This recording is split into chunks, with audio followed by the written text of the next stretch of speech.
We have Pastor Cage here. We just finished the series From Protest to Progress. We're going to ask Pastor Cage a few questions. The first question I had, Pastor Cage, was, do you feel that we have made any progress? I believe we have, um, but I think we are at a 50-year void. Mm-hmm. Uh, the early movements from Jim Crow and segregation, I think we made progress, but the last 50 years, I think we've been at a standstill. Mm. So you said you feel that we have made progress. What progress do you think that we have made?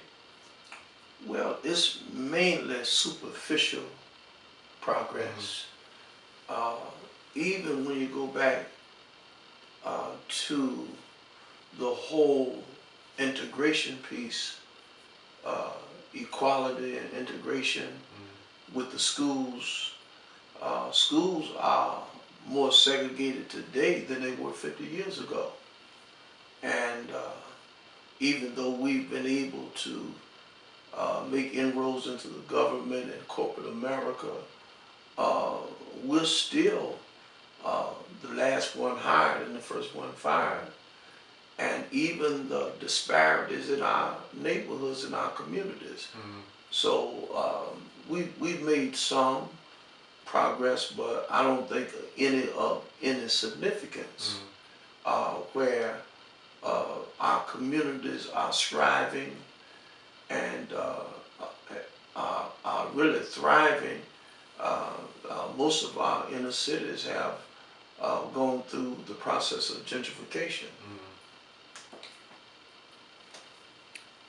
What are the dynamics of the black male and female relationship in our quest for progress? Well, I think it's a unique relationship. The black female has always been the foundation, the backbone of the black family. And this was designed even in slavery because they always sold the male. They only used the black male for mating purposes. And so he would mate in Virginia, be sold to another plantation in Georgia, mate in Georgia, leave that plantation, be sold to a plantation in Alabama, mate in Alabama, be sold again to a plantation in Mississippi, and then mate again. Where the females usually would stay there with her children for the most part. Very seldom would they sell the female, but certainly she was a part of that awful uh, um, uh, system called slavery. So she was always the strength, but the black male and the black female have worked together in a co-jointed effort.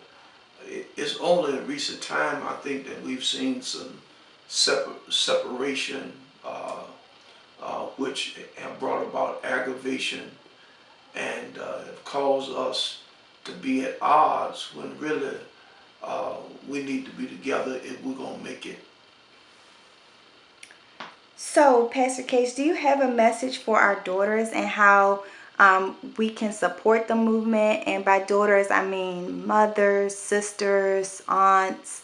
How can we be supportive in this movement? I know you mentioned about us having a place, but what are some things you think that you can share with us from a biblical perspective of how we can be supportive in this effort? Well, when you look at the biblical model and you look at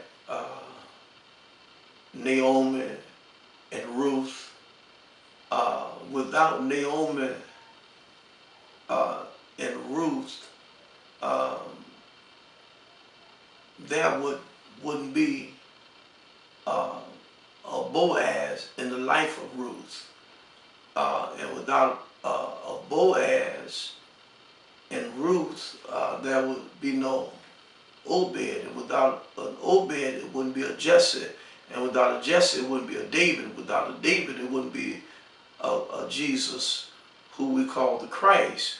But women, historically, if you really look at the motif, have played a part, whether it's Mary and Joseph, whether it's Moses, Aaron, and Miriam, whether it's Abraham and Sarah, or Abraham and Hagar, uh, uh, um, um, Isaac and Rebekah.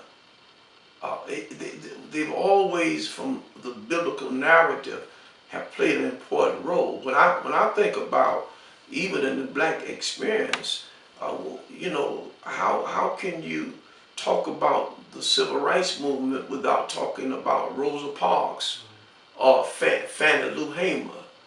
How can you talk about literature without talking about people who have made a tremendous impact?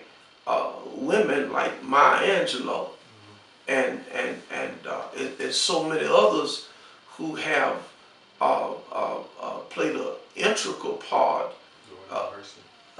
Zora Neale Hurston and Toni Morrison. Yeah, Toni Morrison. I was thinking about Toni Morrison as well. Yeah, and yeah, they played a tremendous part. And you think about this. What about Coretta Scott King? I'm saying, even though Dr. King, I'm saying without her doing what she did, it wouldn't allow Dr. King to do what he did. And Betty Shabazz. Oh yeah, with Malcolm, yeah, Betty Shabazz with Malcolm. You're absolutely right, Caleb. And so I think that that relationship have been steady. It has been strong. It's not until recent years that we've gone and you'll hear some women say, "I don't need no man."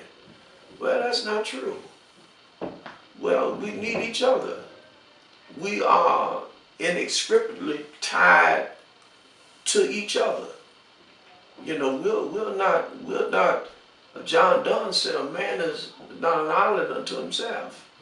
We need each other, and so I think that relationship, I think it can be stronger, and I think we need to just get back to the basics of that dynamic relationship between the black male and black female, and how women have always played an integral part to our survival as a people. That's right, and the Bible says it like this: "It's not good for man to be alone." Praise Him. So I think you're right about the relationship between men and women have always been tied intricately with one another from the very beginning, with God creating Eve from the rib of Adam. So I think that relationship has always been tied together, and it needs to be more united now more than ever. But to wrap this up, the last question I had was, we talked about protests, and from protest to progress. We see now some of the biggest protests that we've seen in centuries, with George Floyd and Ahmaud Arbery and some of the many other names that we could call, who have been fatally shot or killed or suffocated due to police brutality or racism, and all the other violent things that have happened to black people in this country and black people abroad. What do you think are the steps to get from protest to progress? That's a good question. Well, I tell you, Israel could have made it to Canaan from Egypt, Caleb, in 40 days. But because they were not united, it took them 40 years.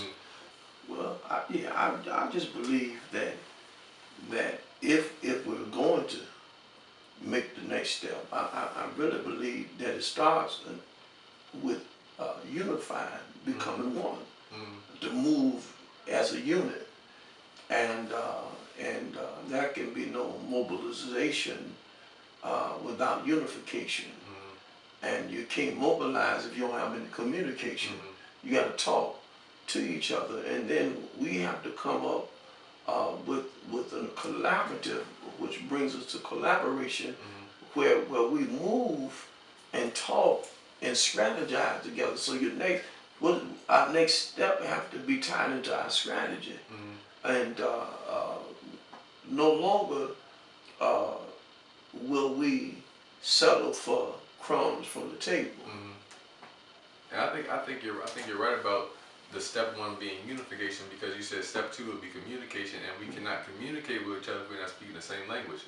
If we're all speaking different languages, all having all these different ideas, we're not coming on one accord, then how can we collaborate? How can we mobilize? So first step, I agree with you saying unify. We need to be united, show a united front, speak the same language. We need to talk to each other, share ideas, and come up with one collaborative effort that can mobilize so that we can change this nation. Amen. I believe that.